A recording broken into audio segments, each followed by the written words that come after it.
Austin, how you doing? Not too bad. How are you doing? It's been a long time, old friend. That's right. Amazing, amazing. Thank you. And you look so much better than healthier than before. Amazing. Thank you.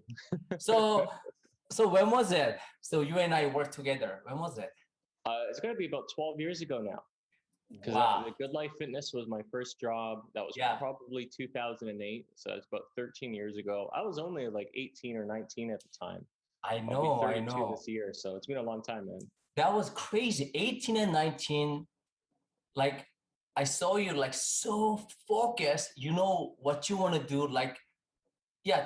Can you introduce my followers who you are, please? Since like you're 18.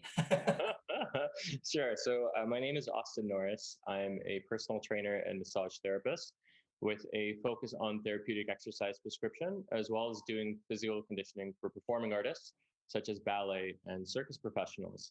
I had a little bit of an unconventional way of getting into fitness. I was really fit when I was really young. I used to do a lot of like stunt biking and BMX and parkour and all these extreme sports. And I got a lot of injuries from that. Then I also started screwing around with drugs and stuff when I was a teenager, and I became really unhealthy. And I had a lot of chronic pain, debilitating posture. And then when I managed to kind of get myself clean off the drugs and get my life turned around, I was like, I'm gonna become a personal trainer. So, I used to be really fit. So when I got into fitness, I had a really hard time because I couldn't reach my arms over my head. I couldn't touch my toes. I had chronic back pain. I was like waking up to a coffee and cigarette every day. It was like not a good scene, So very early on in my training career, I took a focus on therapeutic exercise, on posture, on working with individuals who weren't professional athletes, people who had autoimmune disorders, people who are coming out of surgeries, that sort of thing.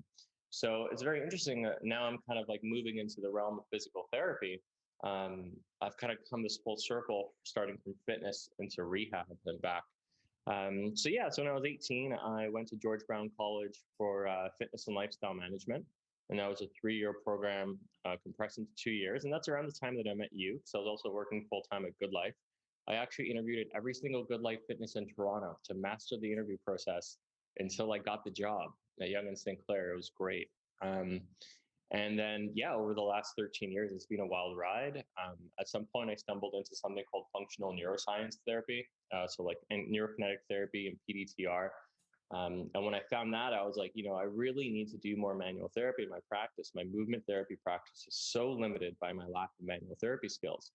So I went back to school and, I did massage therapy as well. So now I kind of have this integrated practice where I'm doing massage therapy, I'm doing physical rehab, I'm doing a lot of movement coaching, I'm doing functional neuroscience therapy. And I've probably done like 40 to 50 continuing education courses as well over the last 13 years, 12 years, and osteopathic movement therapy, like SomaTraining, ELDOA, like I said, PDTR, and KT, the CHEK Institute, functional integrated therapy, fascial abrasion. There's a lot of things, yeah. So yeah, it's been a journey, man. Yeah, that's crazy. Like you're so focused, like before, like 12 years ago, and then, you're so great, your class, right? You got scholarship, right? I remember. Yeah, well, I didn't get a scholarship, but I was top of the class. It was crazy because I was like so reckless as a teenager, man. I was like going to raves and like hanging out on the corner of Queen and Spadina, and I was wild and reckless. And then I went to college, and I was like, whoa, I'm really smart. I was like, like 96 in kinesiology, 98 in muscle. I was kind of like high 90s. And I was like, whoa, you're like actually a smart guy when you apply yourself. So yeah, I did very well. My biggest mistake was not going back to school sooner. It took me a long time to go back to massage therapy school. And now I'm actually in university again. Now I'm in my final year of studies for a Bachelor of Health Science. I just got accepted directly into 4th year. And my next step is I'm going to either try to apply for medical school, or I'm going to polish off a master's of physiotherapy, or maybe both. Who knows? We'll see. If I don't get into medicine, I'll definitely do physio and then see how I feel. Yeah. Amazing. With full-time job. Yeah, it feels like that. I mean, I'm running the clinic at Queen and Spadina. I have my home practice here. On Monday, I'm starting a job at Bridgepoint Hospital. There's a really cool private clinic there called Alpha Health Services, run by this brilliant physiotherapist, Charlotte Anderson. She's like a PhD fellowship contributes to the curriculum for percussion rehab, really solid crew there. And it's a really interesting opportunity because it'll allow me to bridge the relationship between inpatients in the hospital, outpatient services, and then also the public. So it's going to allow me to kind of work in a hospital environment, which is maybe I feel like the one thing I haven't done. You know, I've done like boutique studios, I've done massage clinics, I've done sports rehab teams, you know. So anyways, I'm rambling. Yeah. Congratulations, you well deserved. Yeah, thank you. Yeah, it's all exciting. You're welcome. Okay, let's talk about your interest and strength. What is professional circus and ballet? Yeah, cool. So so myself, I do a lot of aerial circus, so aerial straps. These guys here, they're basically Yes. just like two seatbelts hanging from the ceiling on swivels. Uh-huh. Have you ever seen like the Cirque du Soleil show or something like that? You might be familiar with aerial acrobatics. I also do a little bit of fire spinning, which is something I started maybe 10 years ago. So I spin staff, double staff. I crack bull whips. I also am learning something recently called rope dart, which is like this traditional Shaolin kung fu weapon. Maybe you'll recognize it from like Scorpion in Mortal Kombat or Go-Go in Kill Bill. It's like a rope with like a dart on it, you swing it around, and you do all kinds of kicks and stuff. Maybe you know what I'm talking about. Yeah. Yeah. That's amazing, man. Yeah. So fire spinning is basically just taking like medieval weapons and then wrapping it in Kevlar and lighting it on fire and dancing with it. It's super fun. It's super silly. Amazing. So what is the functional neuroscience therapy? What you do? Yeah, so I really think that's kind of like the future of manual therapy. So I started with neurokinetic therapy, which, to be honest, I think is more of a diagnostic system than it is a therapy system. And the way neurokinetic therapy works is basically we do muscle tests, and we do muscle tests not to see how strong you are, but to see if the muscle is neurologically working properly. So when you have a muscle contraction, you initiate with an alpha wave, and then the gamma wave sustains it. So if there's something inhibiting that muscular contraction, the gamma wave won't stick, right? So then what can happen is the body has to still function somehow. Our nervous systems are master compensators. So then we'll have an opposing muscle compensate, or a synergist, for example, right? So for example, I test my bicep isn't firing properly. Well, maybe it's like the proximal forearm tendons or something. And what we can do is we can kind of palpate regions to see what turns the bicep back on. And then we know there's a relationship there. So, okay, the bicep is inhibited, the forearm's jacked up. Okay, we release the forearm, maybe we do fascial abrasion, massage, release whatever, ART, etc. And all of a sudden the bicep's back on. So now from a therapeutic approach, we know we need to release the forearm and strengthen the bicep. So it's really more of like developing your clinical impression. It's helping you identify what's strong, what's weak, and why. The next thing that I learned, which was like totally next level, was P-DTR. And all the courses and things I've studied has definitely been the most in-depth and also valuable tool.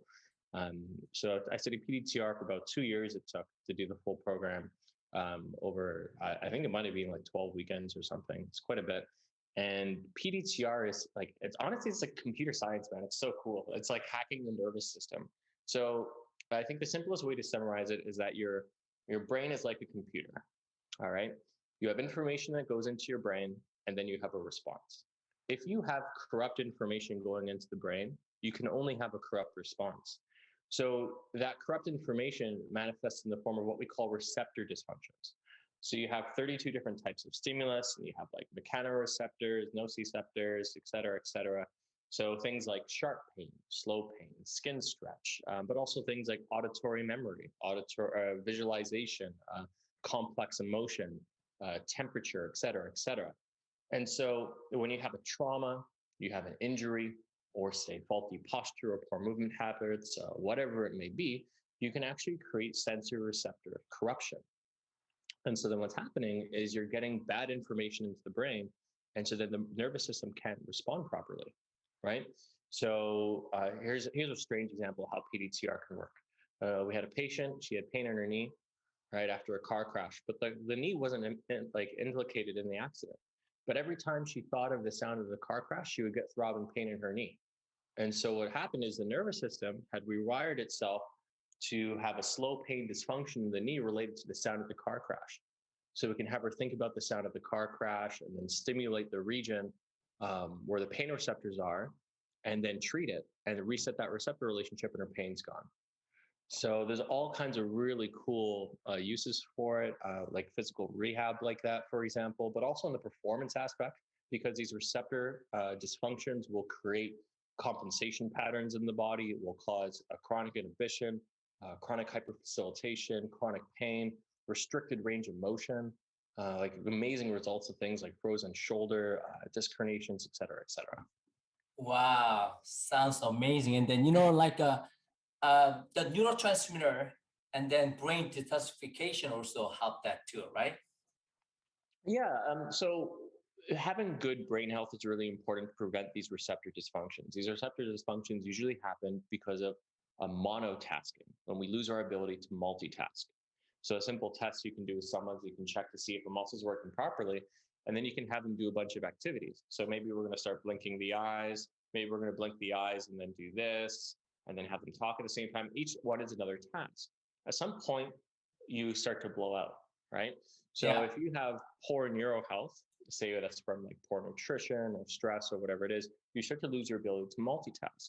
But also, this is why we see so many symptoms and things like concussions. When you have a concussion, you lose your ability to multitask. And when you can't handle all the stimulus going on around you, that's when you get overwhelmed with receptors. So I suspect that that's like an element of recovery, and also like why people get so many benefits from things like meditation, parasympathetic stuff, breathing exercises, recovery. I believe from like a neuro perspective, there's probably some kind of relationship there, that if you're able to handle all the stimulus around you and you're able to handle stress well, that you're not going to develop these types of dysfunction in your nervous system. How about insulin sensitivity, your brain, and then omega-3 intake? That's something I don't know too much about. Yeah, I don't have anything to directly like. Yeah, what brings you to ask that question? What's your thoughts on that? Because of the brain function. So 70% of our brain is fat, right? So omega-3 to 6 ratio, a lot of research, omega-6 is too greater than omega-3. They have a more inflammation, and then they have a like slow function, and then a lot of people, their hemoglobin A1C and insulin sensitivity is not good. Their also brain function is not good as well. So movement and then nutrition, I look at all together. Not only movement, look at your lifestyle, and then of course, calmness as well. Like you want to be the parasympathetic nervous system, so you can use your brain better, right? So I think movement and lifestyle, nutrition, a lot of medical profession and fitness profession, they need to look at every whole thing. Yeah, absolutely. I mean, whenever you can reduce inflammation is key, right? And identifying what the trigger it is, whether it's insulin sensitivity or, like you mentioned, like an imbalance of the fats that you're consuming, et cetera, et cetera. And this is something where I find there's a lot of people who have like underlying conditions, and then once toxicity and inflammation gets to a certain breaking point, things start to happen. People have like full body eczema breakouts. I have a patient who gets has Ehlers-Danlos syndrome, and she gets crazy flares around kind of hormonal swings and inflammatory swings in her system. But then also that's created a bunch of gut dysbiosis and gut things. And if we can control the gut health and reduce the inflammation there, we take down the overall toxic load, and then she's asymptomatic. So there's a lot of interesting implications there, just trying to keep inflammation down in general. But identifying triggers is important too, right? Yeah, I like that you talked about gut. Brain is gut is our second brain, right? Like 70% of our neurotransmitter made from the gut, and then a lot of people, I'm not thinking properly. I'm not happy. I'm not motivated enough. My dopamine deficiency. They need to look at their gut as well, right? Yeah. For your viewers, if they're unaware, check out BPC 157. Do a little bit of research on that. That's some wild stuff. I did it myself too. Yeah, likewise. I had a shoulder injury, doing tons of rehab, like really taking care of it. Nothing was working. I'm like, all right, I'm gonna do this healing peptide thing. And they did something called the Wolverine Stack, which is like TB 500 and BPC, and also threw some GHK in there. And man, 30 days it cleaned up my shoulder. I'm pretty sure it saved me from shoulder surgery. But what's also interesting is what it did with my gut. Like first 2 days, I was like, whoa, my digestion is in like so much better. And also brain fog, instantly cleared all my brain fog. So I think BPC 157, it is a healing systemic peptide. It is incredible for leaky gut, leaky brain, you know, and that's a big problem for a lot of people. You know, they take a ton of supplements, but it doesn't mean anything if you can't absorb them, right? So taking care Yeah, of gut dysbiosis, leaky gut is probably like the first thing that people should focus on from a holistic health perspective. I love that. I love that. That's right. That's right. You're exactly right. Cool. Also, what is a therapeutic exercise prescription you do? Oh yeah, that's my main. That's my thing, man. Is Yeah. Therac. Because like I said, I was janky. I had a lot of issues. I still have a lot of injuries and stuff. I'm just a reckless boy, but therapeutic exercise is basically like rehab exercises. It's what most people would expect when they go to see a physiotherapist. They go, I'm going to get these rehab exercises to heal my injuries. But it's really wild, man. I don't know what's going on. I know like in the chiropractic curriculum, I believe like therapeutic exercise, corrective exercise is only an elective. I I mean, there are obviously some very good physiotherapists out there. It really depends on the practitioner. But generally speaking, I feel like when people tell me about their experiences with physiotherapy and chiropractic, I'm just like, where's the exercise? Like where is the corrective rehabilitative exercise? And sometimes, you know, you get these like dinky little rotator cuff That's right. exercises External rotation, or like internal squat. rotation. I'm like, this shit's not going to work. Like, what's going on? It's wild, you know? And this is something that I just kind of came into very naturally because I had so many injuries and I was very movement focused. I had a lot of postural concerns. So it just became like a specialty of mine. So what is it? Therapeutic exercise. It can be anything from like a very specific rehab. So say we're like rehabilitating a medial epicondylitis, and part of that is giving you specific wrist action, like extensor exercises to strengthen your forearm. But it could also be something just like looking at posture, looking at things generally. Say an individual has sway back posture, they're leaning forward a lot. You look at their legs are on an angle like this, and all of a sudden they arch their low back to go the other way. Well, we know this posterior chain weakness, and we can't treat their neck pain or their slouching posture until we fix the posterior line.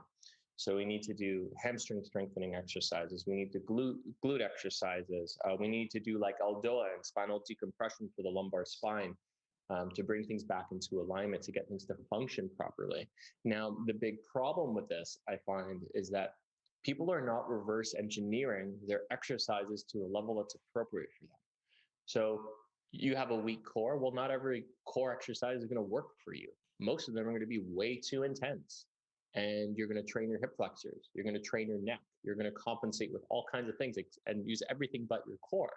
A lot of people come into the clinic and their core can't tolerate much else than lying on their back, engaging their core and having a little bit of contact with their lumbar spine on the floor, and then doing deep breathing. Well, if you can't do that for a minute, how are you going to do 50 sit-ups? You know what I mean? And Yeah, so they yeah. end up doing their sit-ups with their neck and their hip flexors and everything else, you know? So Therax is really about, you know, looking at where an individual is, understanding where their muscular functional imbalances are, and giving them specific corrective exercise prescription that's appropriate for them, that's accessible for them, that's specific to them to improve the overall function. And now once you've improved that and you're neutral and you're very strong and neutral, then you can train harder without injury. Your body's working more efficiently. The right muscles are working when you're training, et cetera, et cetera. Yeah, that's right. That's right. You know, a lot of people nowadays, you know, they only look at the outside of body.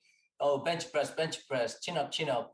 That's only gonna, you know, keep make your pecs and then, you know, latch too much tight and then latch shrug because I have a big neck and then, you know, my upper throat overactive.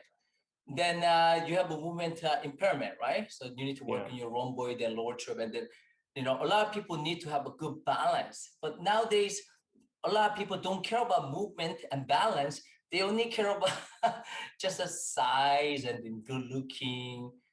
Yeah. Yeah, yeah, Too much too fast, man. A pull-up's a hard thing to do.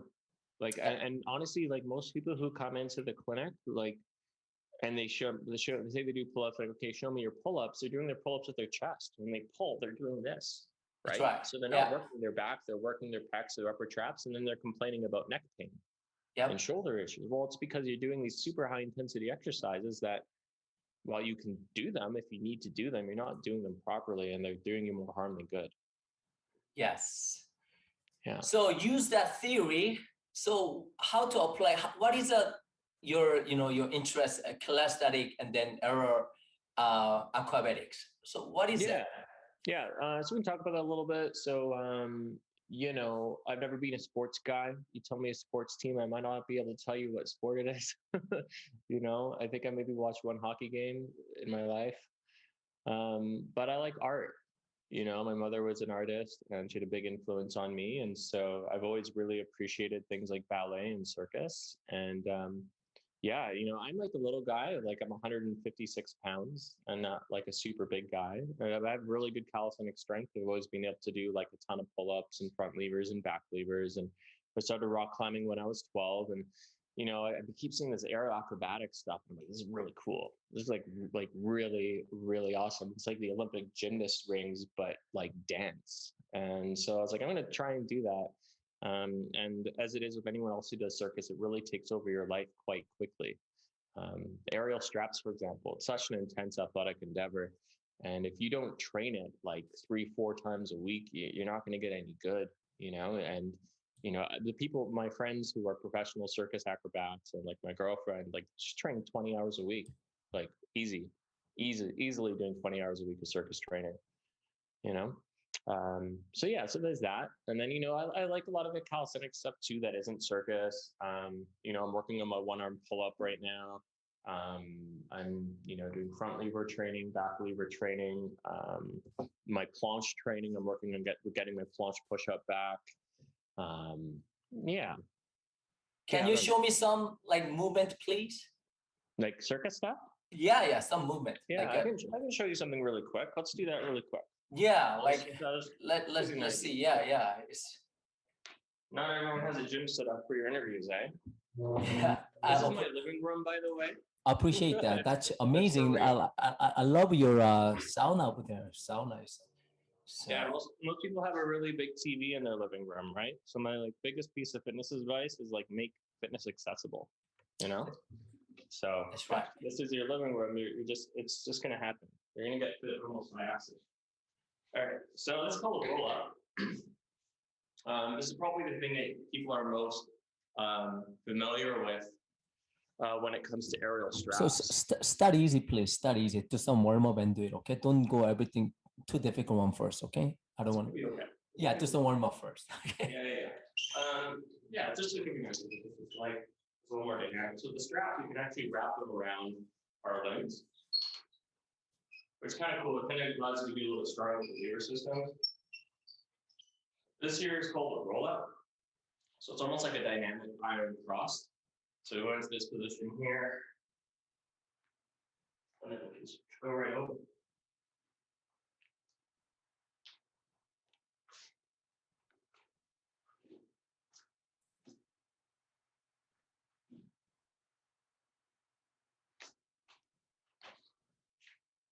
That's probably the thing that's most like you see the most in straps. Takes a little while to work up to. And then you also do more traditional stuff like your like your front levers and back levers,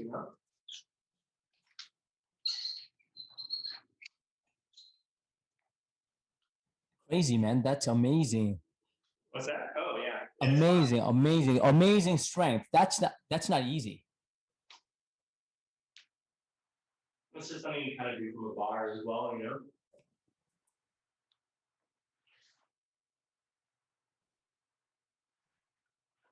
that stuff is probably more traditional, you might have seen, right? Yeah. What I like about it is that I've been weight training for a long time, right? Like 13 years. Yeah. How about? Can you do muscle up? Yeah, of course. Yeah. Show me one. I can probably do 10 muscle ups. Just one. A lot of strength athletes, they cannot do muscle up. Yeah. That's my sauna.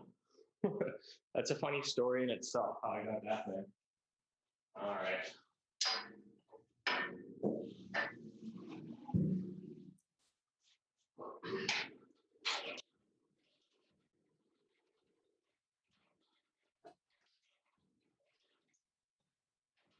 Oh man, that's beautiful, amazing. Yeah. All right. Cool. There you go. That's enough showing off for one day. All right. Yeah. So, you know, if you are actually do some weight training or lift some weight, you know how that is amazing and strong. Hmm. Yeah, I So don't lift a ton of weight. I'm mostly do calisthenics, but I do it all, man. Like body weight is ELDOA, body weight is corrective very exercise. heavyweight. Body weight is very heavyweight. Yeah. I mean, yeah, I guess so. I like don't do like heavy squats and I don't do heavy deadlifts. I love kettlebell training, you know? Yeah. So what is your training style? How many times a week you train? Like what's your training schedule? Yeah, I like, these days I like work out 10 times a day for 10 minutes. Okay, so really, I go through phases with training, right? So generally, I'm always just kind of exercising to some degree. Sometimes it's more structured than others. Like sometimes, I have a program and I'm working out 5 days a week, and I'll mix like, I'll do 2 days of corrective exercise. I'll maybe do like 3 or 4 mobility sessions. I'll do a couple days of weight training, a couple days of straps, and like a calisthenics workout or something. So I have a real mix between weights, rehab, mobility, calisthenics, right? Um, yeah, and like sometimes it's very skill set specific. So I'm like trying to do a new trick on straps or something. So I'm like progressing and regressing until I get it. Um, you know, Sometimes there's no structure. I'm like more focused on my work or my studies. And like I said, like, I live in a gym. This is my living room. So I can study, I can do my work or whatever, or I can cook. And then I'm like, oh, okay, I'm going to do 5 sets of rows. And then just take 10 minutes and I do 5 sets of rows and go through my day. And then like, okay, I got some energy. Okay, let's do like 5 sets of kettlebell swings, and then I'll just do 5 sets of kettlebell swings, and so I'm mindful to like not overtrain and not do too much of the same thing and add variety.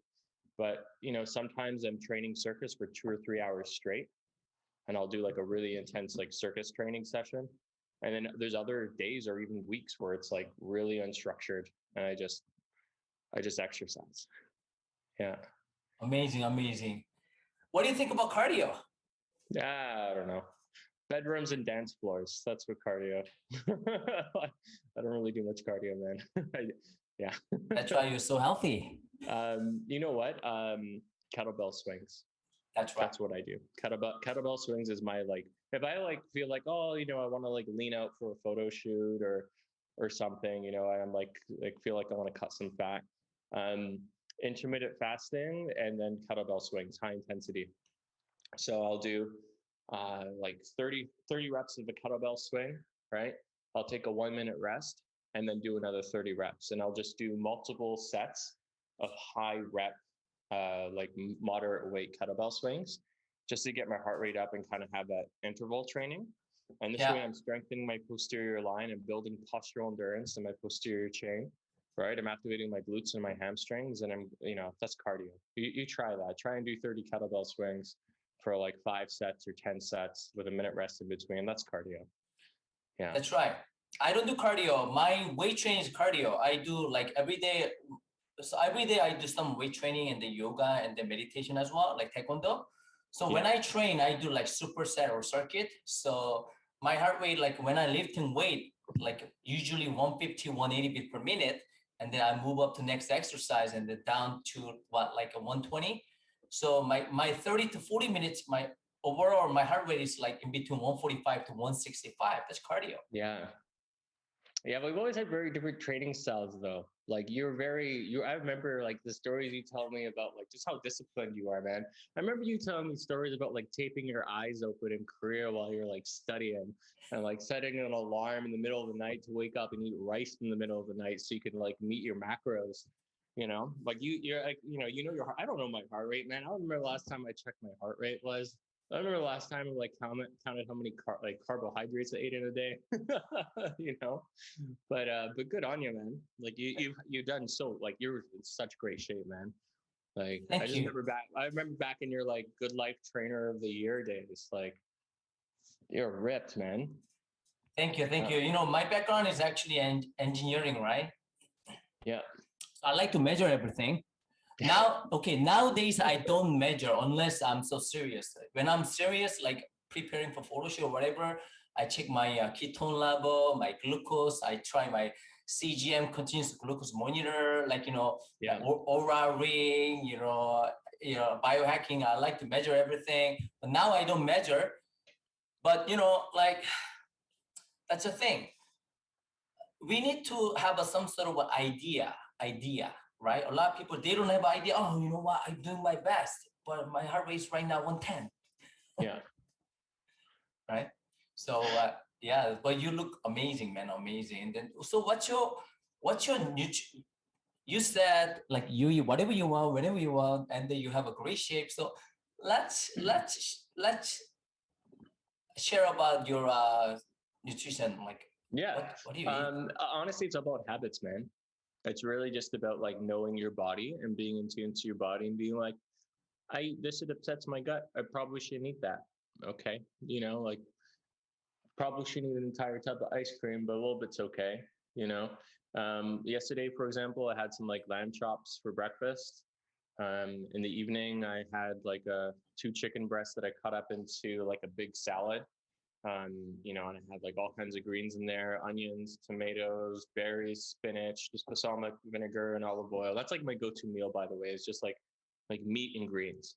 Like I'll just have like a steak or lamb or sausage or whatever it is, and then like some kind of salad or green on the side. Sometimes when I'm like in like a super healthy kind of kick, I'll have like these super smoothies where I'll have like some kind of meal replacement, not like a bodybuilding one, but like more of a holistic one, like the progressive nutrition one or Vega, you know, nature of life, these kind of like healthier full meal replacements. And I'll throw like turmeric in there and ashwagandha and, collagen and, just make like a healthy smoothie. I just eat healthy, but I don't think about it too much, man. I just like, you know, That is a super high level. That is a super high level. Okay, so you think so? it is your super level. They don't think about it. Super level don't think about it. When, I used to count every single macro. But you know what? At the same time, though, like I'm like I look good. I'm in good shape. I'm like pretty lean. I'm pretty lean all the time. I've got a good physique. But I know, like I've been about this weight for most of my life. Like when I was like 14, 15, I was like 140. I've never really gone over like 158. I've always been to like 140, 158. So yeah, I feel like I'm pretty healthy. I'm obviously in really good shape, but I've never like challenged myself like you have, where you've done like a complete body transformation, where you've like put on like 20 pounds of muscle mass and you're like ready for a fitness show or something. So that's the other side of it. Like I've been very active my whole life. Um, I haven't always been very healthy, but I'm quite healthy these days, but I haven't done like a miraculous, like crazy full body transformation. And so, and I'm sure you can testify to this. So you need to have that kind of discipline if that's what you want. If you really want to like lose 50 pounds or like, put on 20 pounds of muscle mass, you got to count macros, you got to be disciplined, you got to have structure. But if you just want to live like a healthy, active life, it's not necessary. And in fact, for me, it's a personal choice. I choose not to abstain from the joys of life for the sake of like living a healthier and longer life. Do you know what I mean? Like I didn't think I'd make it to 30. I've been in 7 motorcycle accidents. I used to do a bunch of speed when I was a kid. I'm reckless. I'm like, whoa, I survived to 30. You know what I mean? Now I got to think long term. I got to take better care of myself. I got to be a little healthier, So that's that becomes a personal choice where like, if you really want change, you got to apply all that discipline. But if you just want to be healthy and like be happy and be like, there's a line between fitness and health, right? And I think to be super, super fit like that, you need to have that kind of structure. But if you just want to be healthy, like don't stress like that. Don't obsess, because it's probably gonna do a lot of harm to your mental health. Absolutely, you are exactly right. So I don't do that. I graduated like 2 years ago. I'm not doing that anymore. Like I'm like you. I eat whatever you want, whenever I want. but I do some sort of time restrict eating. Mm-hmm. You know, like I don't eat in like 14 to 18 hours, and then you know, okay, and then I eat, normally I eat like 2 meals a day. Sometimes one meal, sometimes 3 meals. So what's your time window, and then what do you don't eat? Yeah, so I'm a real big fan of like intermittent fasting. I think that's just, and I don't even take it to an extreme. Like, for example, I've got sugar and cream in my coffee, right? So a lot of people say, oh, that's technically broken your intermittent fast. But like, I won't really have my first like big meal till like maybe 1 o'clock. Do you know what I mean? Mhm. So I apply principles of intermittent fasting. If sometimes I'm really serious about like my body comp or whatever, I will be very strict with it. But intermittent fasting is just a very simple, very easy thing that I think everybody should be doing. Just like don't eat too late and like wait a little bit in the morning, do some things in the morning before you have your first meal. And just that simple principle does wonders for you. I probably eat maybe 3 meals a day, and snack in between, but not too much, not too heavily. Yeah, usually I'll like do a workout or something really intense or like a long work shift, and you know, I'll have like a big meal afterwards. But yeah, it's really about, like I said, tuning into your body and like knowing what's too much. Like eat 80% of what you think you should. You know So what I what do mean? you don't eat? Oh, what do I don't eat? I don't eat like processed garbage, like trans fats, like artificial food, like all that, like vegan, vegetarian meal replacement shit, like fake meat, like Beyond Meat or like garbage like that. Soy, I hate soy, man. Like I don't eat any soy. I'll have tempeh, but rarely, you know. So highly processed foods, like things that aren't really food. I think everything that I eat, for the most part, is real food. Like, does that answer your Dairy, question? dairy, dairy, Yeah, I like dairy. Yeah, I actually have quite a bit of dairy, probably more than I should. Um, yeah, grain and then I grain don't as well. actually eat. I don't eat a lot of grains. I don't eat a lot of rice. I love sushi, so I'll have rice with sushi.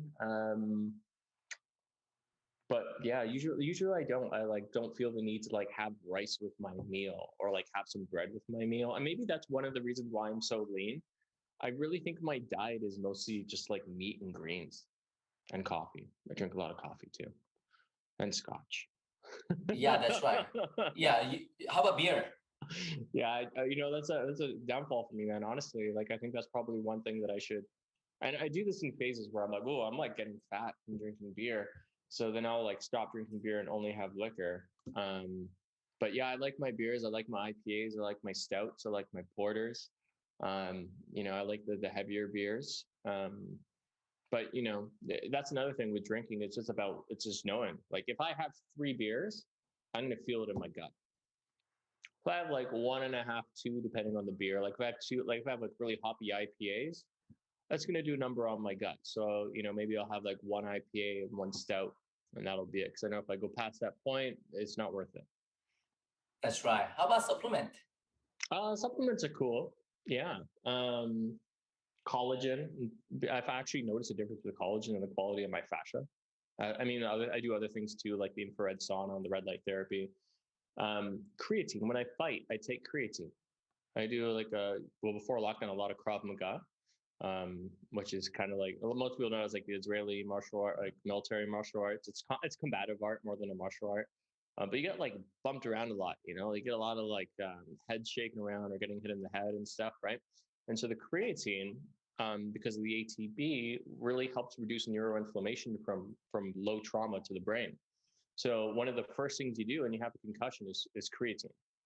Creatine really helps slow down that metabolic process that gets ramped up that causes an inflammation cycle, right? So I take creatine not for the power benefit, but for reducing the brain damage, the micro brain damage when I fight. Yeah, BCAAs. I like always put BCAAs in my smoothies. I think that's just a good idea, especially as you get older, to help you maintain your muscle mass. Especially if you're like me, where you're not very strict with your diet and you're not tracking your macros and stuff. BCAAs are great just to prevent muscle loss. Fish oil. I take fish oil every day. I'm a really big fan of Paul Stamets stack. Are you familiar with Paul Stamets stack? Yeah. So can you Yeah. explain a little bit more detail for that? Yeah, Balsamic Stack is lion's mane, psilocybin, and B3, niacin. So psilocybin is like a psychedelic that you find in mushrooms, and at very low doses, it's shown to really help with neurogenesis. So it's actually becoming really popular in the concussion realm. It also helps with treating things like PTSD, depression. It's really neat. I feel like because it's a psychedelic, it almost kind of helps you build like new synapses. Like it helps you change the way that you think and the way that you behave and break through barriers. And the lion's mane is a very powerful nootropic, which is being shown to increase memory, to increase focus, et cetera. And I think the B3 has something to do with pushing it into your peripheral nervous system somehow. Yeah, love it. Love it. Like coffee, L-theanine, Balsamic Stack, and I'm for the amount of information I can just like absorb, like I just study and just like very, very powerful nootropic stack. Yeah. Yeah, amazing. How about the probiotic and then gluten for your gut? Yeah, I've never really had too much of an issue like that. Like I said, I know there's a tipping point, especially with beer. If I have like too many hoppy IPAs or something, I'm like, that's the gluten, that's my gut biome, you know? Yeah, so I think for me, it's more about avoiding things that irritate it. I've done probiotic cycles in the past. I've done like candida cleanses in the past. And I've done the thing where I take 30 supplements a day and like don't eat any dairy or sugar or soy or anything. You know what I mean? I've done that stuff before, those protocols, and they have their place for sure. But then I'm also like, you know, BPC 157 is pretty quick, it's pretty easy, but maybe a little more effective. So, you know, if I feel like my gut's a mess, then I think I'm more likely to do like a 2-week or 4-week trial BPC injections than I am to not eat anything and take 30 pills a day. Do you know what I mean? Yeah. What do you think about the CBD for your brain health? I never, you know, I've never really messed with CBD too much. You know, I've done a lot of drugs and partied a lot over the years, especially in my youth. I've done a lot of things, man. But I don't like to smoke weed. It's the one thing that like I just get anxiety and I feel stupid. So Yeah, but CBD oil is not it's different receptor site, right? Yeah, no, I know. I'm aware. I'm just because of my personal experiences with marijuana, I've just always been, you know, I've used some like bombs and stuff, you know, CBD oil bombs and things for arthritis and all that. But, you know, honestly, I'm just going to say that I haven't given it a fair shot, probably because I just have a personal bias against marijuana. You know, I don't judge other people for it. It's just not for me, man. It's just like one drug that I just really don't like. Good for you. Good for you, man. Like a lot of kids, you know, they use too much marijuana. Like, oh yeah, like, you know, my doctor prescribed, like, you know, like because of anxiety or whatever, like, you know, go for a walk and then do some meditation, do some exercise. Yeah, that's wild, man. Improve your gut health. It's just interesting. Like I live in West Queen West, right across from the Drake Hotel, and every third store is a pot shop. It's crazy. It's wild. It's so wild over here. I'm just like, it's so ingrained in Canadian culture, and that's cool. Honestly, I got nothing against it, but I do feel like, generally speaking, most people are way too lax and casual about marijuana consumption, and they're not aware of like how much is too much. And you know, yeah, like how many people I know have to smoke weed to go to sleep? You know, like how many people are like, you know, like have anxiety and they're treating their anxiety with smoking marijuana, right? Yeah. How many people are trying to lose weight but then smoke weed and then like binge eat? You know, and so yeah, marijuana may not be bad for you in the way that like doing methamphetamine is, which like really, trust me, really wreaks havoc on your body really quickly, you know, but it's the habits around it and the lifestyle and like, you know, I don't know many people who are like super fit, like dancers and acrobats who like smoke weed every day. Smoke weed, but they don't smoke weed every day. You know what I mean? Yeah. So then, what do you think about? This is not a question. I actually just curious. What do you think about the ayahuasca? Oh, I had like some wild experience with that stuff over the years, man. I think it's amazing for trauma.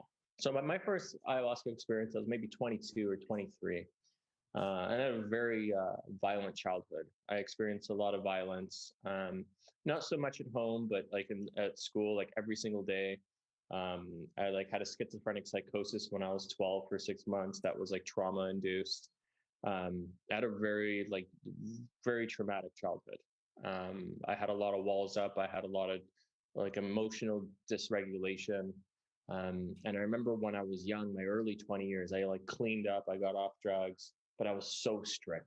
I was like so clean eating and like very almost like militant, like like serious, so focused, so serious, aggression, you know? And I had all this tension in my body. I was so tight and always in pain. And I think I was like putting so much pressure on myself to perform. And I had so much to prove after all the reckless years before me. And then when I did ayahuasca, I had this crazy, crazy, like esoteric experience where there was this like being that manifested. And it kind of came out of nowhere because the first 10 hours I didn't experience anything. I felt super sober. And then all of a sudden, this like being, almost like this alien being was in front of me and it was staring at me. And I started getting all these traumatic memories come up that I'd like completely repressed, like memories of like me getting beaten up and like kicked in the face in school, people calling me names, you know, negative experiences with my parents. Like I had this trauma, these traumatic memories come up. And I started getting really angry. Like I got really, really, I started like pumping my fist and I started screaming and I was screaming at the top of my lungs at this being. And I released all this tension out of my body. It was crazy. I released all this trauma that was suppressed and I was permanently more flexible after that. That was the crazy thing about it. Like, you know, I felt like my physical flexibility almost doubled because I had so much trauma stored in my nervous system and my fascia. That just it was real. It was a really intense purge, and my life completely changed after that. I had this crazy series of events where like I lost my home, I lost my partner, I lost my job. My whole life changed. And then I started primal motion and like it was a very intense chapter in my life. It was like it was like I shed a skin. It really felt like I shed a skin. And all of a sudden I had this like new chapter emerge in my life. Yeah. And I've had some other experiences with it since then. Yeah. And with like San Pedro and stuff where I had an ex-girlfriend who tried to kill me and broke my thumb and I like reset it in the middle of like a San Pedro experience. Yeah, that's a pretty wild. Yeah, there's something to that shit, man. It's pretty intense. Yeah, because you are very strong, so you had a only catch up the good thing for that.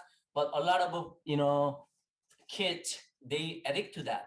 They do too much, and then a lot of people die from it. And then you know, From ayahuasca? yeah, a lot of people die. Oh, really? Yeah, Interesting. I was not aware of that. that's right. I always consider DMT to be very safe.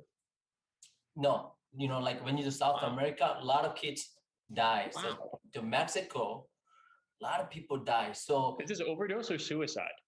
uh, you know, combination of both.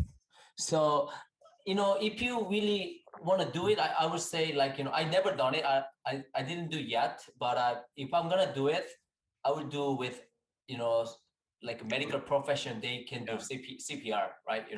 Oh, interesting. So, Yeah. so with ayahuasca, usually it's done in like a ceremony. I've never done ayahuasca like recreationally. It's always been like in a group of a large people. It's usually at a retreat. There's sober people around who are helping to guide it and to take care of you. It is one of those things where like you can be like gut wrenching on the floor for 12 hours throwing up. You know, it's something that should be supervised. It's something should be done in a therapeutic environment, and it's not a recreational drug, man. That's right. That's right. A lot of drugs for fun, and ayahuasca is just not something it just don't work that way. That's not. That's right. That's right. Yeah. You're right. So coffee. So you drink coffee or tea? Yeah, I'm drinking coffee right now, man. Good. So what kind of coffee is it? Oh, I don't even know. I think it's probably Dark Horse. I like to do like an AeroPress, or a French press.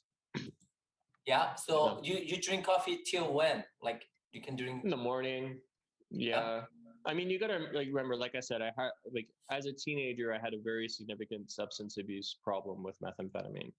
So I've always had I think like a little bit of a different relationship with stimulants, right? In the same way that someone who has ADD and has been given Dexedrine their whole life since they were 6 years old. And so I think for me, me having one cup of coffee is probably different than it is for most people. So I probably have like 2 or 3 cups of coffee a day. I have a very high tolerance to caffeine. I don't find it disrupts me very much. And in fact, I think I need it. I think I self-medicate with coffee. I don't like taking pharmaceuticals. I don't like taking drugs actually anymore. I don't do nearly as many drugs as I used to. I generally avoid them. So coffee is kind of like almost like a medication for me. Also like you can also there's other options too, like chewing nicotine. Nicotine Yep. in very small doses is actually a nootropic. Yep. So you can kind of cycle between different like low dose stimulants as opposed to medicating yourself with like Adderall or Yeah. Dexedrine or Nicotine gum. Yeah. yeah, you don't want to be taking, you want to try to avoid taking stimulants like that every day if you can. Yeah, that's right. So as long as you're not addicted to it. Yeah, yeah. Yeah, I think I have a caffeine addiction. I think that if I stopped having, like, I've done it before, but I definitely get withdrawal symptoms. But you gotta pick and choose your battles, man. I That's don't mind right. having 2 cups of coffee a day. That's okay. I live with that. I think so. You deserve it. L-theanine though, L-theanine makes a huge difference. When I started putting like having L-theanine with my coffee, honestly, man, it like you stop crashing, you don't get jitters, your caffeine is more effective, like you focus better. And the MCT oil thing also really works well. So sometimes if I'll throw MCT oil in there and have L-theanine, like there's something to it. And in fact, I'm really into these kind of biohacks. Like I do the infrared sauna, I do red light therapy, I do things like the L-theanine in the coffee, blue blocking glasses in the evening. Like there are these things I integrate into my life a lot. Like I said, like the healing peptides.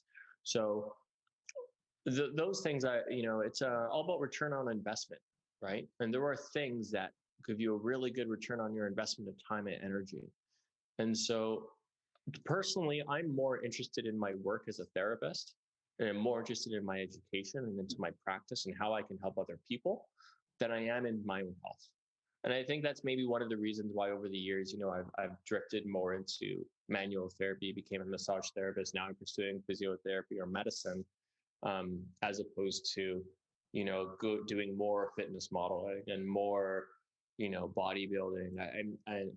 Even straps. Like I know I'm actively choosing to go back to school to focus on my clinical practice when I probably have a shot at being an acrobat. Like I could probably start performing pretty soon if I really put my heart and soul into it. But for me, I'm more interested in my education and my practice as opposed to being an athlete. Yeah. Man, what about DJing? You are music artist too, right? How about DJing? Oh, yeah. I don't like DJ a ton. I'm what you call a bedroom DJ. Okay. Yeah. So I got when I was 18 years old, I bought turntables. Oh man, my parents, they wouldn't let me get a drum set. I always wanted to play the drums. So instead I got like a couple turntables and a mixer. And I've always loved drum and bass, which is like very fast, very loud music. So I remember terrorizing my parents at 18 years old, just DJing drum and bass. So yeah, I've got some turntables here. I've got a bunch of records. I love music. If you come to my clinic and you come and visit me for a massage, there's a very high likelihood that I will be playing techno or house music during our massage. It is not a relaxation massage. I have a very like result-oriented massage. I do a lot of like deep fascial work, fascial abrasion, deep trigger point things. We like work things out, we get results, but it's usually a very like stimulating, intense experience. I don't do the waterfalls thing. I just can't do it. Like classical music, I like classical music, but not while I'm working, not while I'm treating people. Yeah, that's Yeah. amazing. So if you can say 20 years old yourself, what kind of advice you would give yourself? Yeah, the same advice you gave me, man, was like stay in school. Yeah. No, seriously, I remember having a conversation with you years ago. I was thinking about going back. I just finished George Brown, I think, and I was looking at finishing off an undergrad. And I didn't do it. I was very successful, I left Good Life after a year and a half. I was working up the street, self-employed. I was busy. I was good. I was like very successful from being like practically homeless to making almost 6 figures in a few years, doing personal training. And I was arrogant too. And like, I feel like a lot of trainers are. A lot of trainers like, oh, I don't need to go to university. I don't, I just, I can take this course and this course and this course and this course. And yeah, you can, but you hit a wall eventually, man. And I feel like that's where I'm at now. I'm be 32 this year. And I wish I went back and finished that undergrad when I was younger. And I wish that I pursued medicine or at least physiotherapy when I was like 25, 23.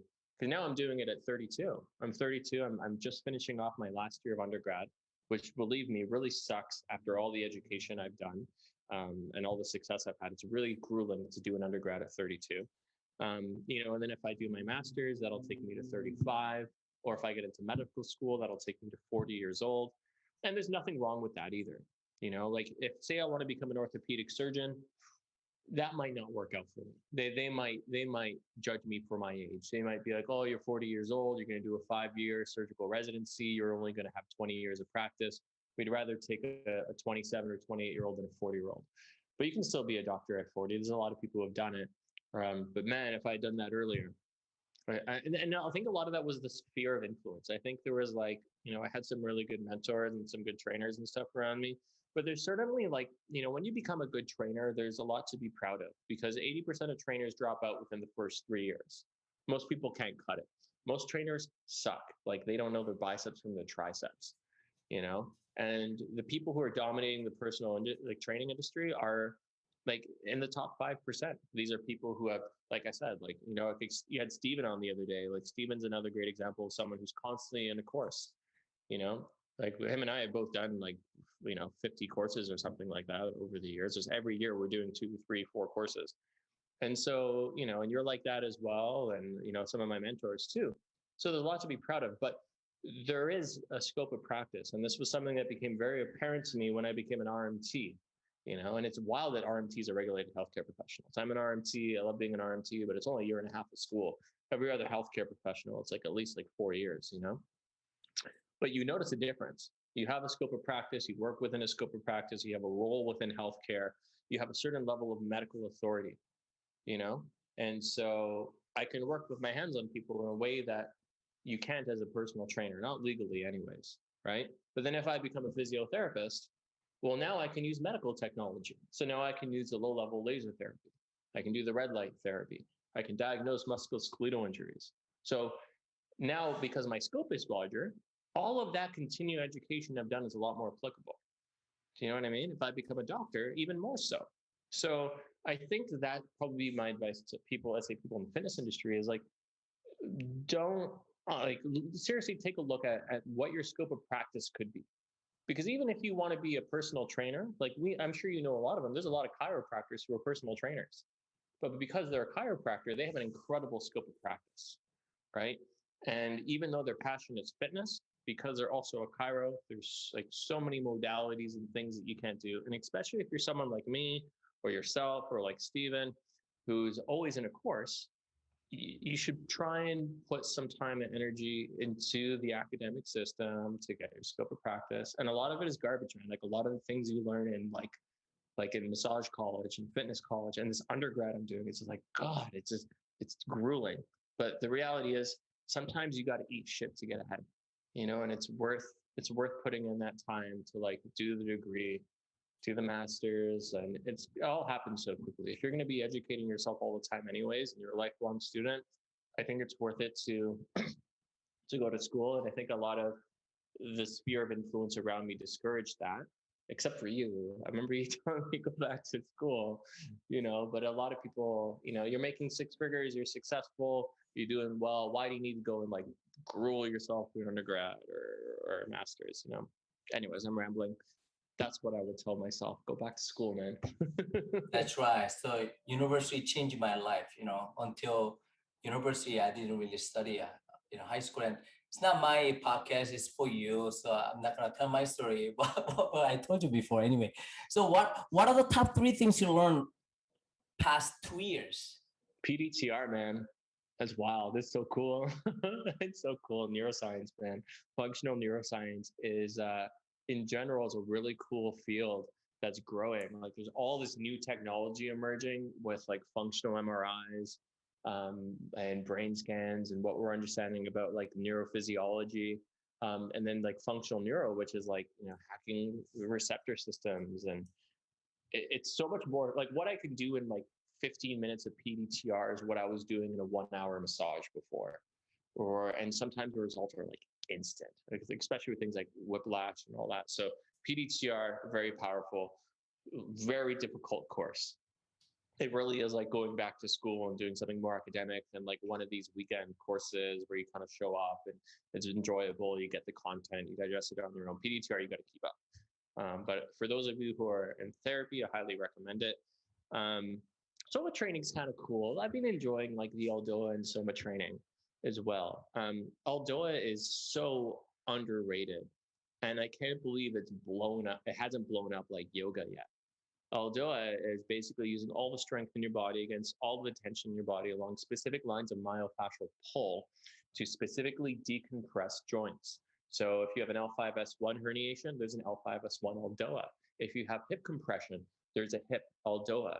If you have a facet irritation in your neck, there's an ELDOA for that. And it builds active postural endurance that's sustainable. And the SomaTraining program is so specific. We do like a segmental strengthening course, and we learn how to target every muscle in the body. But not just that, it's proximal fibers, it's distal fibers, it's deep fibers, it's superficial fibers. So it gives you the clinical skills to be like, oh, if I'm in this movement plane here, I'm working this more than that, or this is how I target this or that. So it's a really good understanding of functional anatomy and relational anatomy. That stuff's really good. I really enjoy the work of Kathy Dooley, who is, one of the Neurokinetic Therapy instructors, but she's done her own program called Immaculate Dissection. And she's a fantastic chiropractor. I think she's in Colorado now. She was in New York, and she teaches anatomy at medical schools. She's created this anatomy teaching class where you do body painting to understand the anatomy, which is fun and cool. But what's really good is that Kathy Dooley, like, she knows her shit. And so you learn a lot of like hacks. Like, she'll teach you things like how to do a proper like 90-90 corrective lunge to balance out, the function of the front leg and the back leg, like just a lot of like clinical wisdom bombs. Yeah, and I think there's a lot to be said for that, like following people who are very successful at what they do and learning their hacks, learning those shortcuts, and then taking all that and turning it into your own. And don't subscribe to a single modality, right? Like, so a lot of people who are like just CHEK practitioners, like I'm a CHEK practitioner, or they just do the SomaTraining and that's their thing, take a little bit of this, a little bit of that, and turn it into your own practice. And I feel like that's what I've done with Primal Motion, is integrating functional neuroscience therapy to hack the nervous system, doing fascial abrasion and deep tissue to release things, therapeutic exercise prescription to bring the body back into balance, and then all my experience as a personal training doing strength and conditioning to create fitness. Yeah. Wow. Amazing. Okay. Final question. One before final question. Cool. Okay. Sorry. I know I'm rambling a lot. No, you're amazing. Thank you so much. Like I love your energy,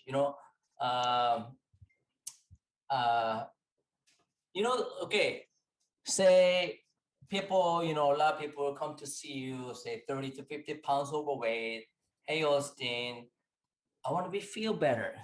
I want to look better. I want to live longer. I just want to have a, like a nice feeling back. What are the top 3 to 5 advice you give to them, your client? Like, you should do this thing to a lot of your client. Basic thing, 3 to 5 things. Yeah. It's all about like I said, about the ROI, right? What behavior could you change and implement with the largest return of investment? And in a case like you explained, well, we got to like understand why this person is unhappy. Is it their job? Is it their partner? Is it their lack of direction in life? What is it? Because that's the fuel to the fire of that case. That's someone who just sounds depressed, man. They lack a sense of noble purpose in their life. So that person needs to discover a sense of noble purpose, and they need to start to trim the fat that's taking them away from that. because once they've got the motivation, then that's that. So yeah, I think like having a sense of pride is important. Let's call that the shortcut. How do we help someone feel proud about themselves? And it doesn't have to be anything about their body weight, their body composition, their athletic performance. Like these like top surgeons and shit, man. A lot of them are really out of shape, but they do incredible things, and they have a lot of pride, and they're very happy. They've made that sacrifice, right? So that's going to help someone go into whichever direction, to whatever extent that they want that to do. Is like find a sense of noble purpose, right? Yeah. Start to find ways that you can, like, addiction is something that's very familiar to me, right? Like I had a lot of addiction issues when I was younger, and I think it's kind of like a bit of a lifelong battle. And so you have to learn how to like trick yourself into healthier addictions, So for example, working out, when I'm like procrastinating schoolwork, I don't want to write that assignment. That really sucks. Rather than like having a beer or opening up Counter-Strike or playing a video game, I like work out for 10 minutes, and it helps to reset. And, that's a healthy addiction. It's a healthy habit. So try to identify what your bad habits are and find something that's reasonable to replace it. You're not going to go from being like super unhealthy to being really healthy overnight. Take one habit and stick to creating a change that you can accept over 6 weeks. And after 6 weeks of just focusing on that one behavior and that one habit, then you move on to the next thing, and then eventually you've just started, like kind of what I'm talking about with myself. Like I don't count the details and things. I'm pretty lax with things, but I have good habits. I have good study habits. I have good training habits. I have good eating habits. I have good work ethic, and I'm happy and successful because of it. So identify those factors. Whatever you do it consistent. I think that's a big thing with exercise, and we see that. I see this a lot because I work a lot mostly with physical rehab, where people come in and, they started working out and they like skipping every day or doing like you said, heavy bench press, or like, they're working out 7 days a week from not working out at all. And in 6 weeks time, they're injured. Don't go to the gym if you're going to like have back pain from it for 3 or 4 days afterwards. It's stupid. You know what I mean? Like do a 15-minute corrective exercise routine every day for like a few weeks, and then maybe do 30 minutes of that. And then maybe start to integrate some physical conditioning. So find a pace that's sustainable for you. I think those are the main 3 things. Find a sense of noble purpose and pride, something to be proud of. But mental health is really important. Take care of your mental health. The second one was replacing bad habits, identifying bad habits, slowly changing your bad habits into good habits, or better ones at least. And then whatever you're doing it consistently and reasonably. Yeah. Amazing advice. I love that. I'm so proud of you. You know what? Whatever the reason, I was so busy 12 years ago, that at the Good Life. I was competing, go to the courses, and then working like, top client today. But whatever reason, I wanted to talk to you at that time. Yeah. Yeah. So, I'm so proud of you. And then, okay, one final question. What is one book? Just one, okay? What is one book health and wellness, fitness, or medical profession should read? One book. I feel like I need some context for that question. like for someone who has zero background or is like brand new into personal training and fitness, or someone who's already quite experienced. Everybody, just average, average trainer, average, massage, average Kyle, average MD, or like one book. All right. So I'm just gonna say like anatomy. Okay. Because and maybe like Anatomy Trains is maybe a good one because it talks about fascial anatomy and it helps you understand fascia. Anatomy is the language of movement, right? And so if you can understand anatomy, you're going to be able to understand movement and the significance of movement in a much greater way. I just remember like my early college days learning like, oh, my bicep, it originates here at this bone here, and it inserts into this thing, and it does this. And now I know that, okay, this should do this, right? And if you can take that and then understand, okay, well, it has an antagonist relationship with this and has a synergistic relationship with this, and this tends to compensate for this, suddenly you have the toolkit to start to develop a clinical impression of how movement works. So it's one of those things that can be a little bit dry when you learn it, and you don't really understand the significance of it when you first learn it. And anatomy is definitely one of those things that you have to continually study. It's been 13 years for me, and I don't know everything off by heart, but I've got a very strong grip on anatomy. But every time I go back to anatomy and I review it, I'm able to, because I understand it better, I'm able to interact with it better. It's just like language, right? The better you understand, English and grammar and writing styles and writing structure, the better you're able to express yourself. And then as you start to express yourself, you start to realize better ideas, etc. So on your anatomy, if you're going to work in movement therapy or manual therapy or fitness, like, stick to it. It can be really dry, but it's really worth it in the long run. Thank you. Yeah. How people can find you? Oh, cool. I don't know. I'm around. Actually, I don't do any advertising or marketing or social media stuff. I'm pretty bad. I do have some things going on. So I'm on Instagram. So Austin.Norris, which is like a combination of my circus stuff and my therapy stuff and personal stuff. Pretty open about all that, as you can see. I have a Patreon account as well, which is kind of cool. That started with lockdown. And that is patreon.com/circular motion. Circular motion was a circus school I had before we had to close it down with lockdown. And on Circular Motion, the Patreon there, I put up a weekly calisthenics tutorial. So it's about a 15-minute video, but I teach you how to do a 45 or 1 hour workout. And then I also have an ELDOA, corrective exercise rehab workout. So whether you're a rehab patient or you're just looking to get fit, there's something for everyone there. And it's only like $12.50 a month, $15 a month, depending on the tier. And what else do I got going on? I'm on YouTube, I believe. I don't put much up on there. Maybe I'll put this up on there as well. So if you look up Primal Motion or Austin Norris, you'll find me on YouTube. And my website is primalmotion.com. I was the first primal in Toronto, by the way. There's like a primal gym out there. There's a guy like doing primal therapy. Primal Motion was a long time ago. So there's that too. So primalmotion.com. Yeah, cool. That was fun. Yeah, that was fun, man. So I will put your information and all your info this show note. Okay. Yeah, it sounds good. Yeah, and feel free to get in touch for your viewers. I also do a lot of work with trainers. Like if you're a client with what do you call it? Trainer Joe, Sangle Joe, Coach Joe these days, right?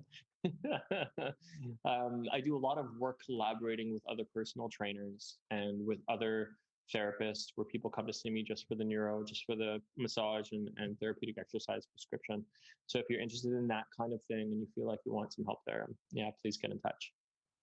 Amazing. It was an amazing time with you. As always, lots of energy, very informative, and then good feeling with you. Yeah, good stuff, man. Yeah, I'm easy going. I love easy nowadays. Okay, so we should get together sometime soon. Okay. Yeah, we'll catch a workout once things open up again. Absolutely.